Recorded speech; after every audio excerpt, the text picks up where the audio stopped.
The Biden administration is laser focused on the issues affecting everyday Americans, like how roads are racist.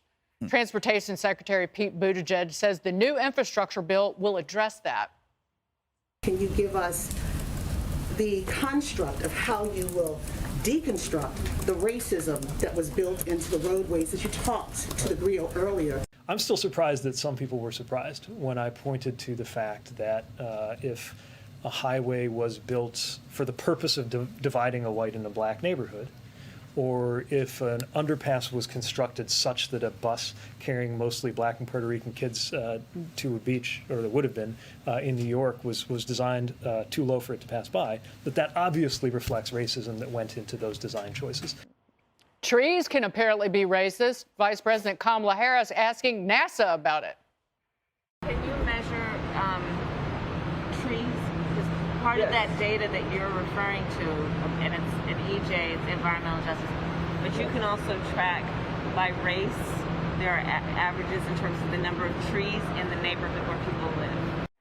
Racist, Greg. Well, I got to say, Mayor Pete looks great. Clearly, he's lost the baby weight.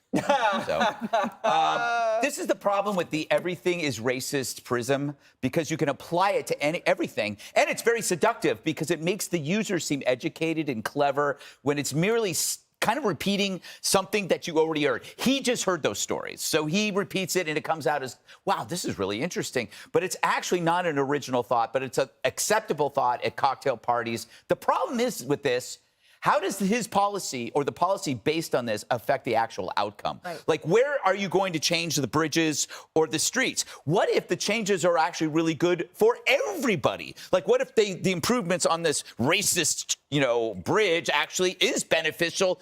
Why did you have to bring this up? But if you don't have a specific solution for this, but you brought it up anyway, then it's a pretty obvious virtue signal to appear thoughtful and progressive and woke. But I'm interested to see when this is all done, where they're going to point to and go, see, this was the bridge I was talking about. Cross Bronx Expressway, I could point to it. So what are you going to do with it? The question is, you don't use this money for social engineering. I mean, that's the problem. Mm-hmm. That's what's disappointing to me. Eisenhower's interstate system was the grandest, greatest public works project there was since the Erie Canal.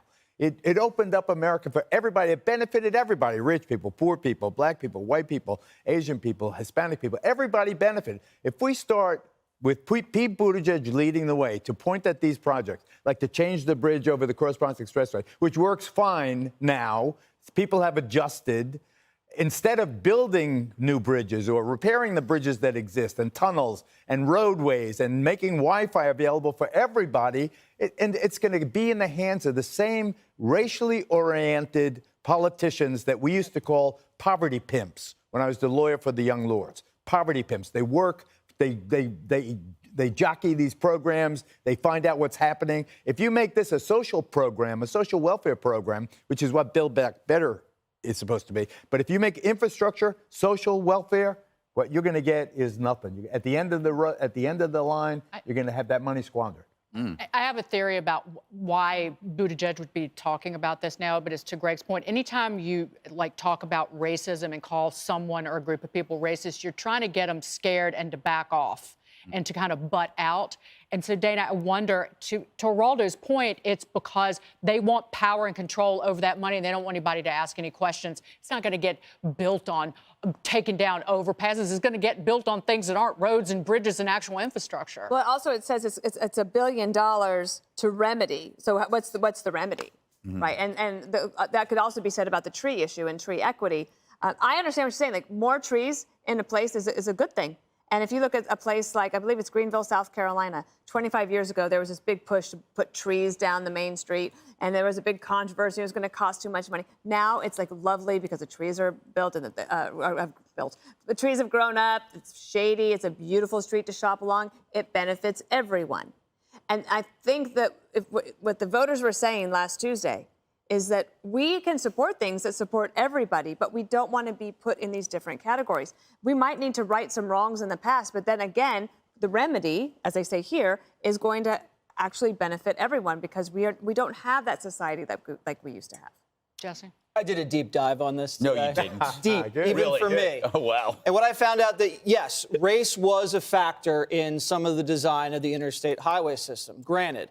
But class was a much bigger factor. Poor white and black neighborhoods were carved up by this highway system because it's much easier to seize a poor neighborhood through eminent domain. You put the artery into the downtown shopping district and the artery out to the suburbs for the commuters, and that's how it's done. They went into German, Italian, Jewish neighborhoods, all white people, and they just carved them up. How many times have you heard the phrase, this poor white neighborhood on the wrong side of the tracks? There's always a wrong side of the tracks, and it's not black, it's not white, it's about rich and poor. And that's how they did this. So just because we have to fix a part of the system doesn't mean the system was racist. It just means some of it was designed by idiots.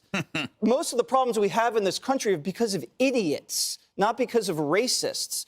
And what these idiots are doing in the Biden administration is they're saying, we're going to start destroying highways, and we're going to replace these highways with mass transit. We don't want mass transit. Mass transit's been on the decline for the last 15 years. We just came out of a pandemic where people are leaving cities. People are working remotely. The last thing we need are more trains and subways and buses. So they're just going to jam this down our throat. And what's going to happen? The big dig. Remember Boston? Yeah. They tried to rip up their whole highway system, and it took 25 years. Yep. And the cost was 5 times as bad. And it just created more drama and more, I don't know, congestion, which creates more emissions. So you're going to now see a boondoggle a la the big dig in every single city, in every single place where this Build Back Better money is going to go. And you're just going to look back and you say, Jesse Waters was right. And we do that all That the will come time. right to my mind. First out here. Damn, that Jesse was right. Always right. Always looking for the opportunity to use the word boondoggle. Boondoggle. I love billion-dollar boondoggle. Yes. Say it with Buttigieg.